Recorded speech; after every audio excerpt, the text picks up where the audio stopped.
This is News 24 Live. I'm Erin Bates. We're looking into the Nkandla judgment and what it means for South African politics. Political parties, the opposition parties notably, already with their knives out, talking of impeachment if it's the DA, and the EFF discussing a big march about President Jacob Zuma's response to the Public Protector's report on Nkandla. In studio with me is political economics analyst Daniel Silk. Thank you for your time. Pleasure. Daniel, what does this mean for President Jacob Zuma? Well, look, this is the most damning, I think, of all the various accusations against President Zuma, the nature of the Constitutional Court judgment, the language used, the gravitas of the court itself would suggest that President Zuma has received yet another body blow. It's a little bit like a heavyweight boxer in a sense. He's been pummeled on all sorts of other issues, including the Guptas and the spy tapes issue. He is being pummeled and pummeled severely as a result of this judgment into a corner, and I think severely damaged.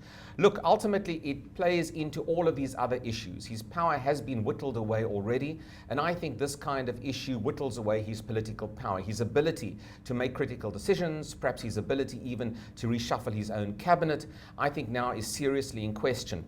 And it possibly could also affect the longevity of Jacob Zuma as president of South Africa. I mean, the Constitutional Court has thrown down the gauntlet, in a sense, to the ANC to either take remedial or corrective action in some form or other. It's not just about paying back the money now.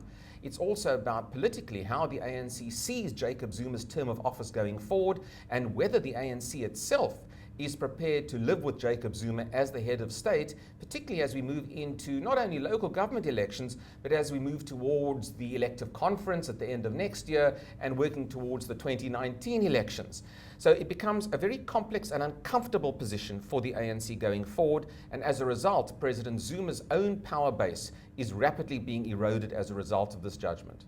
If we look at the ANC, their response to the Court judgment, they're already putting the brakes on and saying we need to review it in some detail. I'll just give you a few words from what Zizi Kodwa, national spokesperson for the ANC, said. He begins, the African National Congress has noted and respects the unanimous judgment delivered by the Constitutional Court today. They then go on to reinforce their respect for the Public Protector. Interesting if you think of some of the comments previously from ANC MPs on Thuli Madonsela. And then says they really want to study the document in detail, a long judgment to study, and then they will comment further in due course. So putting on the brakes, no mention of President Jacob Zuma there. And if you look at his performance, his attendance at a big rally over Easter, there's no sign there of a man who's losing power, who's being pushed into a corner. Some people would say that he's so invincible, so capable of brushing off these things that even this poses no threat to his leadership. Well, I think the ANC are all about, of course, collective decision-making and also, in a sense, continuity. The last thing the ANC want to show is weakness. And the last thing the ANC also want is for the fate of Jacob Zuma to effectively be determined by opposition parties, for that matter. So calls on Jacob Zuma to resign, or calls for impeachment for that matter, I think are going to fall on deaf ears. It'll be almost business as usual, at least on the surface, for President Zuma going forward over the course of the next few weeks or even few months for that matter.